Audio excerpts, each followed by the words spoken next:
Welcome to Daily Fix Guide, and in this video I'm going to show you how to play GTA Vice City on Android without Emulator.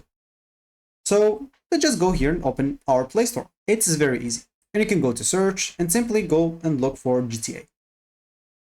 So once you click on GTA, just click on San Andreas first and click on the Rockstar games. You'll find this example in blue. So once you click on it, they'll show you all the applications with Rockstar games.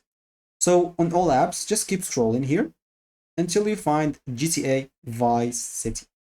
So there's the Vice City Definitive and there's the Vice City alone. So you can just go and click on the one that you want.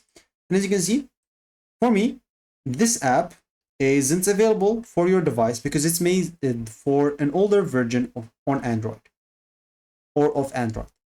So it might not be compatible with your device for you as well.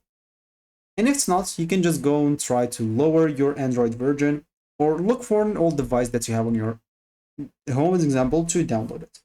And of course, as we said, it is paid. It is like $5 or something like that, and you'll be able to play it without any problem. So yeah, that's how you basically play the game without an emulator. So that should be it for me in this video. Thank you for watching and goodbye.